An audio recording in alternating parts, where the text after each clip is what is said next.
जय शनिदेव। आप सभी भक्तों को शनि प्रदोष व्रत की हार्दिक शुभकामनाएं। आज के इस वीडियो में आप सभी सुनिए शनि प्रदोष की व्रत कथा। हिंदू धर्म में प्रदोष व्रत को अत्यधिक महत्वपूर्ण माना गया है। शिव पुराण में इस व्रत की महिमा का विस्तार से वर्णन किया गया है। यह व्रत हर मास की त्रयोदशी तिथि को रखा जाता है, जो महीने में 2 बार पड़ता है। इस दिन भगवान शिव की पूजा और व्रत का विशेष महत्व है। धार्मिक मान्यताओं के अनुसार जो व्यक्ति इस व्रत का पालन करता है, उसे भगवान शिव की कृपा प्राप्त होती है और जीवन में सुख समृद्धि का वास होता है। इस व्रत को करने से सभी कष्टों का अंत होता है। इस दिन कुछ विशेष उपाय को करने से आप आर्थिक समस्या से भी छुटकारा पा सकते हैं। भक्तों, पंचांग के अनुसार मई महीने की आखिरी प्रदोष व्रत ज्येष्ठ माह के कृष्ण पक्ष की त्रयोदशी तिथि को रखा जाएगा। यह तिथि 24 मई 2025 को शाम 7:20 से शुरू होकर 25 मई 2025 को दोपहर 3:51 पर इसका समापन होगा। ऐसे में उदया तिथि के अनुसार यह व्रत 24 मई दिन शनिवार को रखा जाएगा। व्रत का पारण अगले दिन यानी 25 मई को किया जाएगा। भक्तों, आप जानिए शनि प्रदोष व्रत पर किए जाने वाले उपाय के बारे में। इस दिन शिवलिंग पर गंगा जल, दूध और शहद से अभिषेक करें। भगवान शिव को बेल पत्र और धतूरा अत्यंत प्रिय है, इसलिए इन्हें शिवलिंग पर चढ़ाए। यह उपाय शनि दोष से राहत पाने में सहायक होता है। दूसरा उपाय, शिवलिंग पर केसर चढ़ाने से घर की दरिद्रता समाप्त होती है और परिवार में सुख समृद्धि का वास होता है। शनि प्रदोष के दिन काले तिल और सरसों के तेल का दान करें। यह उपाय दुर्भाग्य को सौभाग्य में बदलने और शनि देव की कृपा पाने के लिए बेहद प्रभावी माना गया है। आज के दिन गरीबों को भोजन, वस्त्र या धन का दान करें। ऐसा करने से जीवन में सुख, शांति और सौभाग्य का संचार होता है। शिवलिंग पर गंगा जल और चावल अर्पित करें। ऐसा करने से कर्ज से मुक्ति मिलती है और धन प्राप्ति के योग बनते हैं। साथ ही शनि प्रदोष व्रत के दिन भगवान शिव का श्रद्धा और भक्ति भाव से पूजन करें। ऐसा करने से व्यापार और कारोबार में वृद्धि होती है। शनि देव को नीला रंग अत्यंत प्रिय है। इस दिन नीले रंग के वस्त्र धारण करें और नीले रंग के फूल अर्पित करें। इससे शनिदेव प्रसन्न होते हैं और शुभ फल प्रदान करते हैं। शनि प्रदोष व्रत शनि दोष और जीवन के कष्टों को भी दूर करने का अद्भुत अवसर है। इस दिन किए गए पूजन, व्रत और दान से व्यक्ति को जीवन में सकारात्मक बदलाव और शुभ फल प्राप्त होते हैं। तो आइए प्यारे भक्तों, बड़े ही श्रद्धा और प्रसन्नचित मन से इस पावन कथा का रसपान करते हैं। प्रेम से बोलिए हर हर महादेव, माता पार्वती की जय। जय शनिदेव। एक नगर सेठ थे। सेठ जी के घर में हर प्रकार की सुख सुविधाएं थी, लेकिन संतान नहीं होने के कारण सेठ और सेठानी हमेशा दुखी रहते थे। काफी सोच विचार करके सेठ जी ने अपना काम नौकरों को सौंप दिया और खुद सेठानी के साथ तीर्थ यात्रा पर निकल पड़े। अपने नगर से बाहर निकलने पर उन्हें एक साधु मिले जो ध्यान मग्न बैठे थे। सेठ जी ने सोचा, क्यों ना साधु से आशीर्वाद लेकर आगे की यात्रा की जाए। सेठ और सेठानी साधु के निकट बैठ गए। साधु ने जब आंखें खोली तो उन्हें ज्ञात हुआ कि सेठ और सेठानी काफी समय से आशीर्वाद की प्रतीक्षा में बैठे हैं। साधु ने सेठ और सेठानी से कहा कि मैं तुम्हारा दुख जानता हूँ, तुम शनि प्रदोष व्रत करो, इससे तुम्हें संतान सुख प्राप्त होगा। साधु ने सेठ सेठानी को प्रदोष व्रत की विधि भी बताई और शंकर भगवान की निम्न वंदना बताई। हे रुद्र देव शिव नमस्कार, शिव शंकर जगगुरु नमस्कार, हे नीलकंठ सूर्य नमस्कार, शशि मौली चंद्र सुख नमस्कार, हे उमाकांत सुधी नमस्कार। उग्रत्व रूप मन नमस्कार। ईशान ईश प्रभु नमस्कार। विश्वेश्वर प्रभु शिव नमस्कार। दोनों साधु से आशीर्वाद लेकर तीर्थ यात्रा के लिए आगे चल पड़े। तीर्थ यात्रा से लौटने के बाद सेठ और सेठानी ने मिलकर शनि प्रदोष व्रत किया, जिसके प्रभाव से उनके घर एक सुंदर पुत्र का जन्म हुआ और खुशियों से उनका जीवन भर गया। प्रेम से बोलिए उमापति शंकर भगवान की जय, शनि महाराज की जय। पार्वती जब भी अपने पति शिव के साथ दूसरे देवताओं के निवास स्थान पर जाती और वहां उनके सजे धजे सुंदर भवनों को देखती तो उन्हें बड़ी हीनता का बोध होता। वो यह महसूस करती कि हमसे छोटे छोटे देवताओं के पास भी बड़े बड़े भव्य भवन हैं, लेकिन हमारे पास कुछ भी नहीं। कहने को मैं आदिदेव शिव की पत्नी हूँ, लेकिन रहने के लिए मिली है कैलाश पर्वत की कंदराएं और पहनने के लिए वल्कल। किसी उचित आवास के अभाव में मैं अन्य सुख सुविधाओं का भी उपभोग नहीं कर सकती। एक दिन पार्वती ने अपने मन की यह व्यथा अपने पति शिव से कही। सुनकर शिव मुस्कुराए, फिर बोले, इसमें हीनता की कोई बात नहीं है देवी। प्रत्येक व्यक्ति की अपनी अपनी जीवन शैली होती है। हमारी जीवन शैली यही है। हम अपनी इस शैली को हीन क्यों समझे? अन्य देवगण प्राकृतिक से बहुत दूर है, जबकि हम प्राकृतिक की गोद में निवास करते हैं।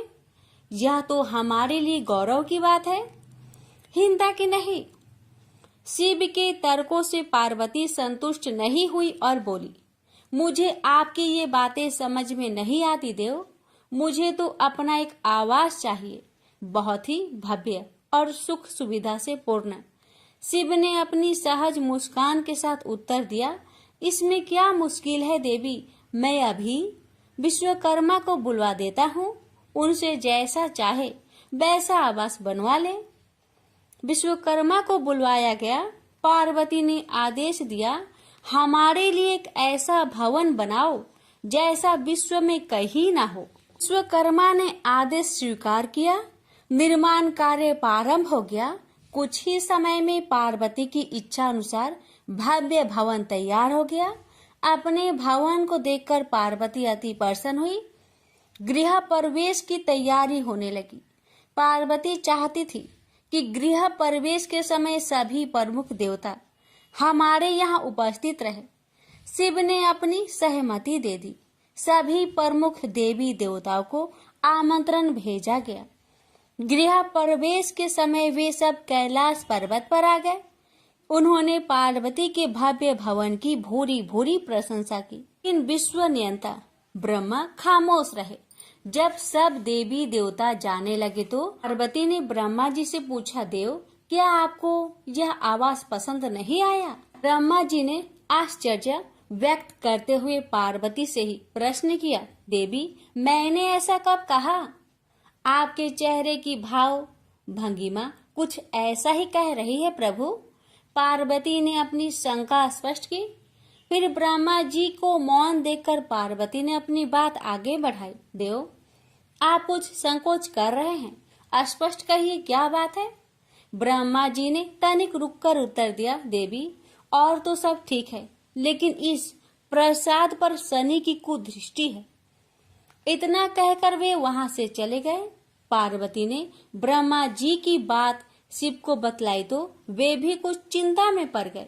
पार्वती ने शिव से पूछा, प्रभु शनि की दृष्टि से क्या हो सकता है? यह प्रसाद जल सकता है? शिव ने उत्तर दिया। यह सुनकर पार्वती भी चिंतित हो गई और बोली, प्रभु इसके लिए कोई उपाय कीजिए। शिव ने निराशा व्यक्त की। शनि के दृष्टि को हटाना सरल नहीं है देवी। शिव का उत्तर सुनकर पार्वती आवेश में आ गई और बोली, सरल क्यों नहीं है?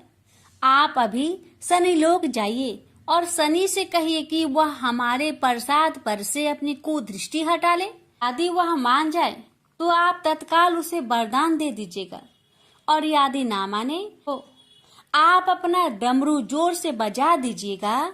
मैं स्वयं अपने प्रसाद को आग लगा दूंगी। यदि प्रसाद को जलना ही है तो यह मेरे ही हाथों से जलेगा, शनि की कुदृष्टि से नहीं। इसके बाद मैं शनि को श्राप दूंगी। पार्वती की इच्छा अनुसार शिव शनि लोग गए। वहां शनि देव ने उनकी अभ्यर्थना की और आदर के साथ आसन पर बैठाया। आसन ग्रहण करने के बाद शिव ने अपने आने की प्रयोजन बताया। देवी पार्वती ने जो प्रसाद बनवाया है उस पर तुम्हारी कुदृष्टि है, अतः वे चाहती हैं कि तुम उधर से अपनी कुदृष्टि हटा लो। शनि देव ने करवध होकर निवेदन किया, आप निश्चिंत रहे देव, माता पार्वती के प्रसाद पर कुदृष्टि डालने का मैं दुस्साहस कर ही नहीं सकता। शनि से अवशासन पाकर शिव प्रसन्न हो गए और बोले, शनि मैं तुमसे प्रसन्न हूँ, तुम जो चाहे वर मांग सकते हो। शनि ने विनम्र भाव से कहा, प्रभु आपका दिया हुआ सब कुछ मेरे पास है, क्या मांगू? हाँ, एक इच्छा अवश्य है, वह है आपका तांडव नृत्य देखने की। बहुत दिन हो गए उसे देखे हुए, आपका नृत्य देखला सके तो कृपा होगी। शनि का यह अनुरोध शिव को अच्छा लगा। उन्होंने तत्काल अपना डमरू उठा लिया और लगे नृत्य करने। भोले भंडारी ये भी भूल गए कि माता पार्वती ने डमरू की आवाज सुनकर अपने नव निर्मित प्रसाद को जला देने की बात कही थी। बस डमरू बजा बजा कर वे नृत्य करते रहे।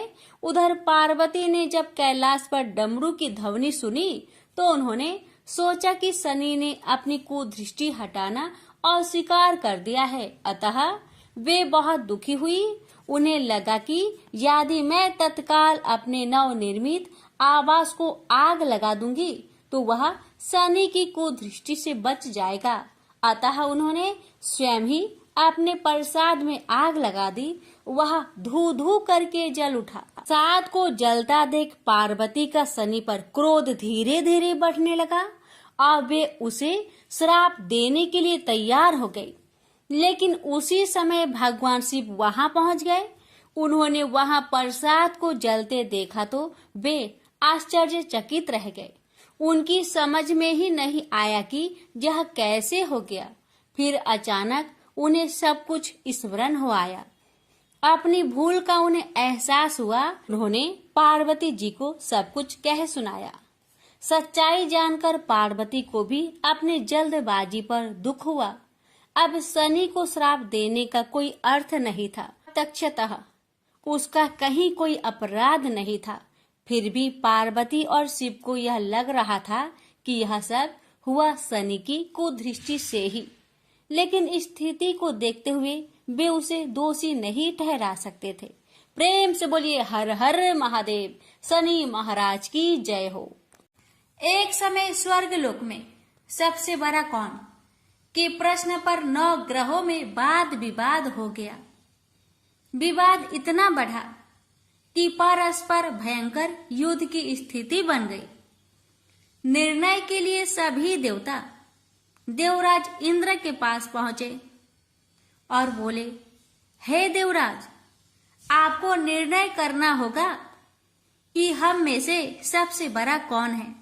देवताओं का प्रश्न सुनकर देवराज इंद्र उलझन में पड़ गए। इंद्र बोले, मैं इस प्रश्न का उत्तर देने में असमर्थ हूं।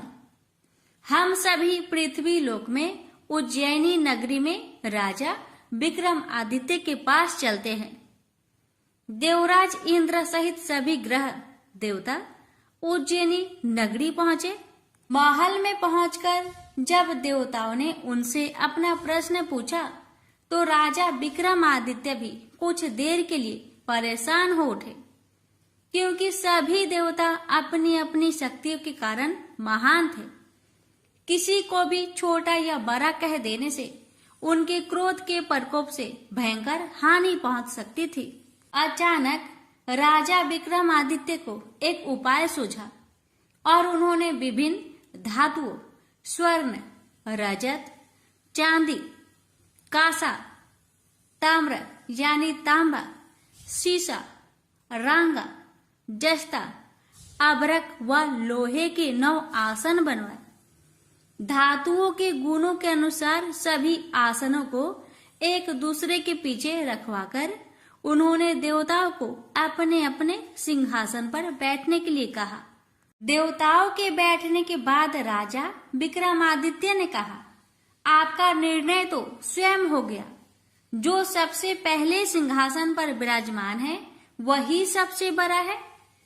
राजा विक्रमादित्य के निर्णय को सुनकर शनि देवता ने सबसे पीछे आसन पर बैठने के कारण अपने को छोटा जानकर क्रोधित होकर कहा, राजा विक्रमादित्य, तुमने मुझे सबसे पीछे बैठाकर मेरा अपमान किया है। तुम मेरी शक्तियों से परिचित नहीं हो, मैं तुम्हारा सर्वनाश कर दूंगा। शनि ने कहा, सूर्य एक राशि पर 1 महीने, चंद्रमा 2.25 दिन, मंगल 1.5 महीने, बुध और शुक्र 1 महीने, बृहस्पति 13 महीने रहते हैं, लेकिन मैं किसी राशि पर 7.5 वर्ष 7.5 तक रहता हूँ। बड़े बड़े देवताओं को मैंने अपने प्रकोप से पीड़ित किया है। राम को 7.5 के कारण ही वन में जाकर रहना पड़ा और रावण को 7.5 के कारण ही युद्ध में मृत्यु का शिकार बनना पड़ा। राजा, तू भी मेरे प्रकोप से नहीं बच सकेगा। इसके बाद अन्य ग्रहों के देवता तो प्रसन्नता के साथ चले गए, परंतु शनिदेव बड़े क्रोध के साथ वहां से विदा हुए। राजा विक्रमादित्य पहले की तरह ही न्याय करते रहे। अन्य राज्यों में सभी स्त्री पुरुष बहुत आनंद से जीवन यापन कर रहे थे। कुछ दिन ऐसे ही बीत गए। उधर शनि देवता अपने अपमान को भूले नहीं थे। विक्रम आदित्य से बदला लेने के लिए एक दिन शनिदेव ने घोड़े के व्यापारी का रूप धारण किया और बहुत से घोड़े के साथ उज्जैनी नगरी पहुंचे। राजा विक्रमादित्य ने राज्य में किसी घोड़े के व्यापारी की आने के समाचार सुना तो अपने अश्वपाल को कुछ घोड़े खरीदने के लिए भेजा। घोड़े बहुत कीमती थे। तो पाल ने जब वापस लौटकर इस संबंध में बताया तो राजा विक्रम आदित्य ने स्वयं आकर एक सुंदर व शक्तिशाली घोड़े को पसंद किया। घोड़े की चाल देखने के लिए राजा उस घोड़े पर सवार हुए तो वह घोड़ा बिजली की गति से दौड़ पड़ा। तेजी से दौड़ता घोड़ा राजा को दूर एक जंगल में ले गया और फिर राजा को वहां गिराकर जंगल में कहीं गायब हो गया। राजा अपने नगर को लौटने के लिए जंगल में भटकने लगा, लेकिन उन्हें लौटने का कोई रास्ता नहीं मिला। राजा को भूख प्यास लगाई। बहुत घूमने पर उसे एक चरवाहा मिला। राजा ने उससे पानी मांगा। पानी पीकर राजा ने उस चरवाहे को अपनी अंगूठी दे दी। फिर उससे रास्ता पूछकर वह जंगल से निकलकर पास के नगर में पहुंचा। राजा ने एक सेठ की दुकान पर बैठकर कुछ देर आराम किया। उस सेठ ने राजा से बातचीत की तो राजा ने उसे बताया कि मैं उज्जैनी नगरी से आया हूँ। राजा के कुछ देर दुकान पर बैठने से सेठ जी की बहुत बिक्री हुई। सेठ ने राजा को बहुत भाग्यवान समझा और खुश होकर उसे अपने घर भोजन के लिए ले गया। सेठ के घर में सोने का एक हार खूंटी पर लटका हुआ था। राजा को उस कमरे में छोड़कर सेठ कुछ देर के लिए बाहर गया। तभी एक आश्चर्यजनक घटना घटी। राजा के देखते देखते सोने के उस हार को खूंटी निकल गई। सेठ ने कमरे में लौटकर हार को गायब देखा तो चोरी का संदेह राजा पर ही किया, क्योंकि उस कमरे में राजा ही अकेला बैठा था। सेठ ने अपने नौकरों से कहा कि इस परदेसी को रस्सियों से बांधकर नगर के राजा के पास ले चलो। राजा ने विक्रमादित्य से हार के बारे में पूछा तो उसने बताया कि उसके देखते ही देखते खूंटी ने हार को निगल लिया था। इस पर राजा ने क्रोधित होकर चोरी करने के अपराध में विक्रमादित्य के हाथ पांव कटवाने का आदेश दे दिया। राजा विक्रमादित्य के हाथ पांव काटकर उसे नगर के सड़क पर छोड़ दिया गया। कुछ दिन बाद एक तेली उसे उठाकर अपने घर ले गया और उसे अपने कोल्हू पर बैठा दिया। राजा आवाज देकर बैलों को हाँकता रहता। इस तरह तेली का बैल चलता रहा और राजा को भोजन मिलता रहा। शनि के प्रकोप की 7.5 पूरी होने पर वर्षा ऋतु आरंभ हुई। राजा विक्रमादित्य एक रात मेघ मल्हार गा रहा था कि तभी नगर के राजा की लड़की राजकुमारी मोहिनी रथ पर सवार उस तेली के घर के पास से गुजरी। उसने मेघ मल्हार सुना तो उसे बहुत अच्छा लगा और दासी को भेजकर गाने वाले को बुला लाने को कहा। दासी ने लौटकर राजकुमारी को अपंग राजा के बारे में सब कुछ बता दिया। राजकुमारी उसके मेघ मल्हार से बहुत मोहित हुई, अतः उसने सब कुछ जानकर भी अपंग राजा से विवाह करने का निश्चय कर लिया।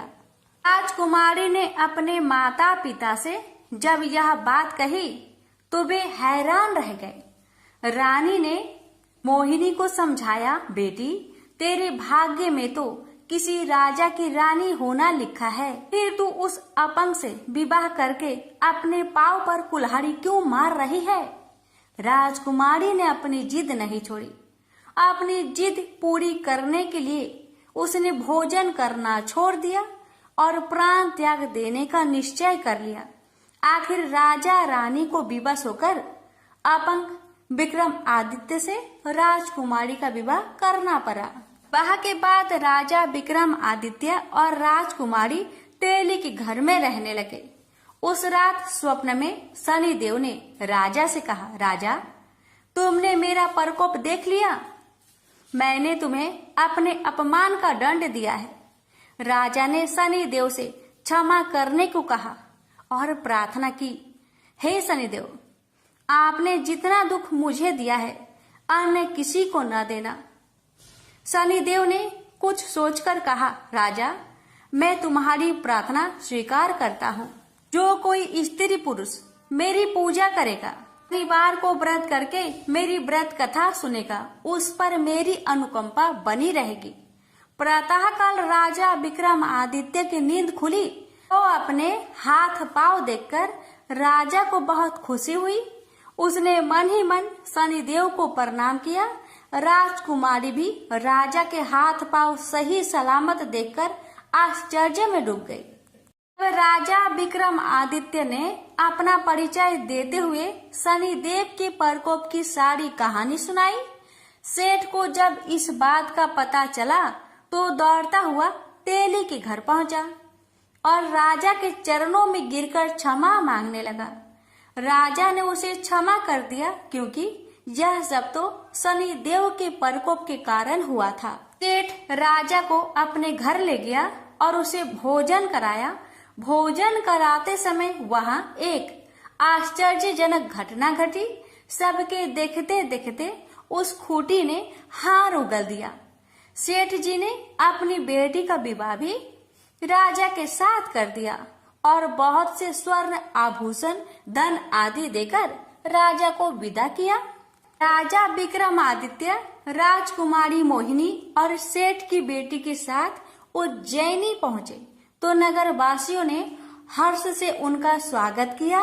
अगले दिन राजा विक्रमादित्य ने पूरे राज्य में घोषणा कराई कि शनिदेव सब देवों में सर्वश्रेष्ठ है। प्रत्येक स्त्री पुरुष शनिवार को उनका व्रत करे और व्रत कथा अवश्य सुने।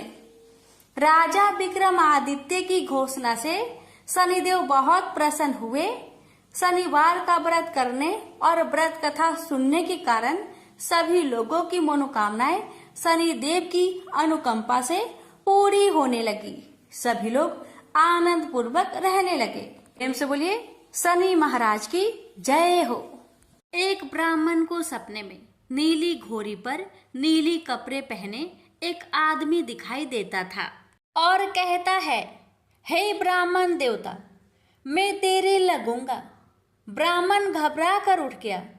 अगले दिन यही सपना उसे फिर आता है। यह सपना उसे रोज आने लगा। वह परेशान हो गया और चिंता के मारे दुबला होने लगा। उसकी पत्नी ने कारण पूछा तो उसने सपने के बारे में बताया। ब्राह्मणी बोली, वे अवश्य ही शनि महाराज होंगे। अब की बार दिखे तो कहना लग जाओ, पर 1:15 से ज्यादा मत लगना। उस दिन सपने आने पर ब्राह्मण ने कहा, लग जाओ, पर कितने समय के लिए लगोगे? शनि जी बोले, 7.5 वर्ष का लगूंगा। ब्राह्मण ने कहा, क्षमा करे शनि जी, इतना भारी तो मुझसे झेला नहीं जाएगा। तब शनि जी बोले, तो 5 वर्ष का लग जाऊंगा। ब्राह्मण बोला, यह भी मेरे लिए ज्यादा है।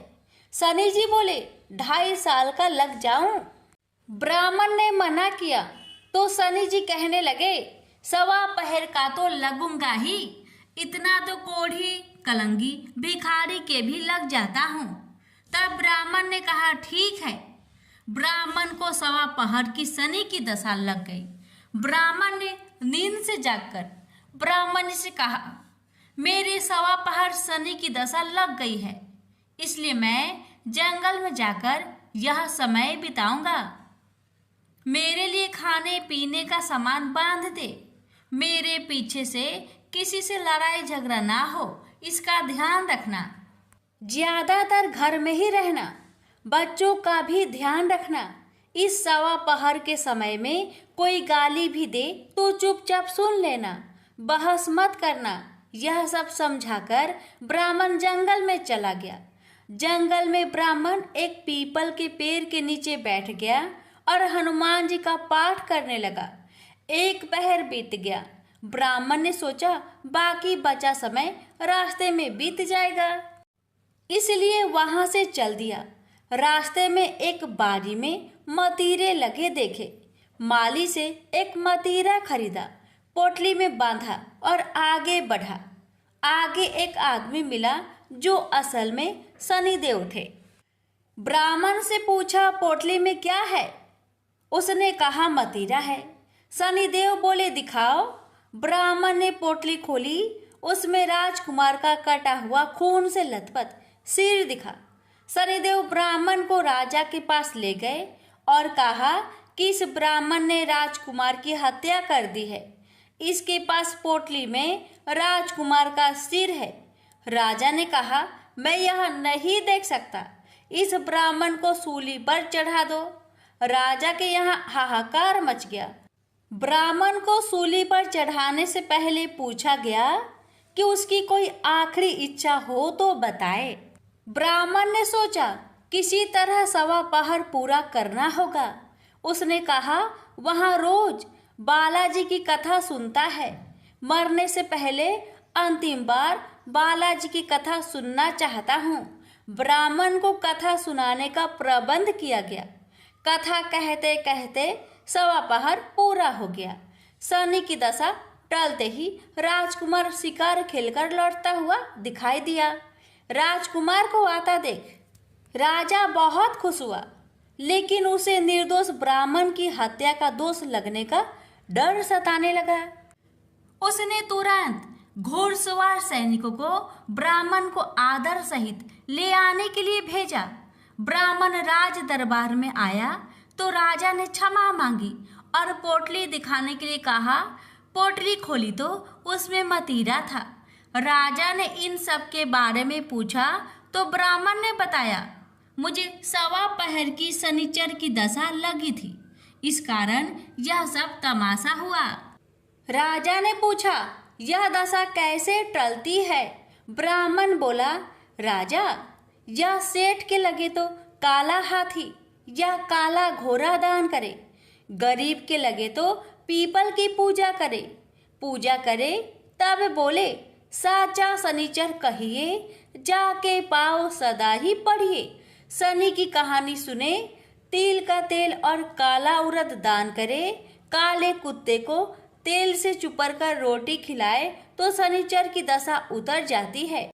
राजा ने उसे मतीरा वापस दे दिया। घर आकर ब्राह्मण ने मदिरा काटा तो उसमें बीज की जगह हीरे मोती निकले। ब्राह्मण ने पूछा, यह कहाँ से लाए? आप तो कह रहे थे कि शनि की दशा लगी है। ब्राह्मण ने कहा, जब दशा लगी थी तो यही मदिरा राजकुमार का सिर बन गया था। उतरती दशा के शनि जी निहाल कर गए। हे शनि देवता, जैसे ब्राह्मण के शनि की दशा लगी वैसे किसी को ना लगे। प्रेम से बोलिए शनि देव की जय। कथा के मुताबिक शनिदेव की सौतेली माँ के कारण शनिदेव को श्राप लगा, जिसके बाद वो लंगड़े हो गए।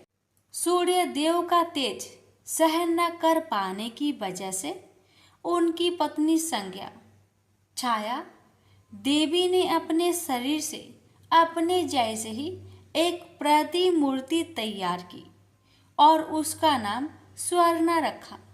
संज्ञा देवी ने स्वर्णा को आज्ञा दी कि तुम मेरी अनुपस्थिति में मेरी सारी संतानों की देखरेख करते हुए सूर्य देव की सेवा करो और पत्नी सुख भोगो। ये आदेश देकर वह अपने पिता के घर चली गई। स्वर्णा ने भी अपने आप को इस तरह ढाला कि सूर्य देव भी यह रहस्य न जान सके। इस बीच सूर्य देव से स्वर्णा को 5 पुत्र व 2 पुत्रियां हुई। स्वर्णा अपने बच्चों पर अधिक और संज्ञा की संतानों पर कम ध्यान देने लगी। एक दिन संज्ञा के पुत्र शनि को तेज भूख लगी तो उसने स्वर्णा से भोजन मांगा। तब स्वर्णा ने कहा, अभी ठहरो, पहले मैं भगवान का भोग लगा लूं और तुम्हारे छोटे भाई बहनों को खाना खिला दूं, फिर तुम्हें भोजन दूंगी।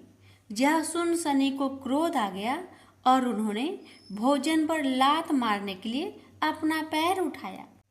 तो स्वर्णा ने शनि को श्राप दे दिया कि तेरा पाँव अभी टूट जाए।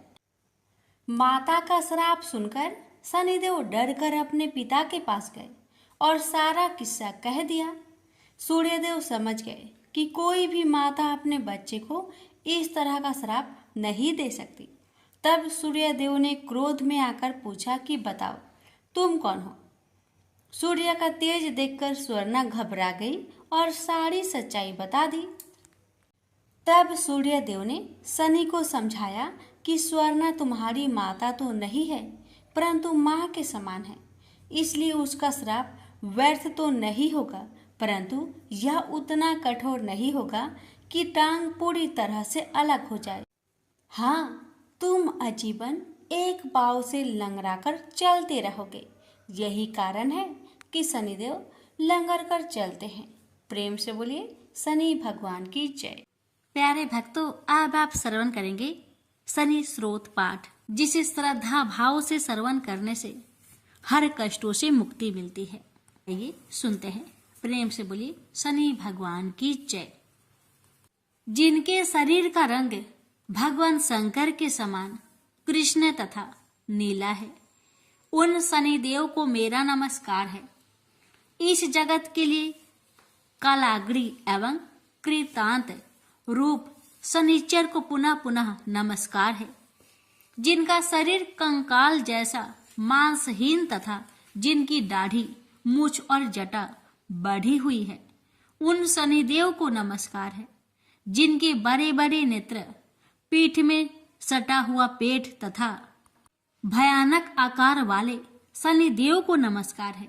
जिनके शरीर दीर्घ है, जिनके रोए बहुत मोटे हैं, जो लंबे चौड़े किंतु जर्जर शरीर वाले हैं तथा जिनकी दाढ़ी काल रूप है, उन शनिदेव को बार बार नमस्कार है। हे शनिदेव, आपके नेत्र कठोर के समान गहरे हैं, आपकी ओर देखना कठिन है। आप रुद्र, भीषण और विकराल है, आपको नमस्कार है। सूर्य नंदन भास्कर पुत्र, अभय देने वाले देवता, वली मुख, आप सब कुछ भक्षण करने वाले हैं। ऐसे शनिदेव को प्रणाम है। आपकी दृष्टि अधोमुखी है। आप संवर्तक, मंद गति से चलने वाले तथा जिसका प्रतीक तलवार के समान है, ऐसे शनिदेव को पुनः पुनः नमस्कार है।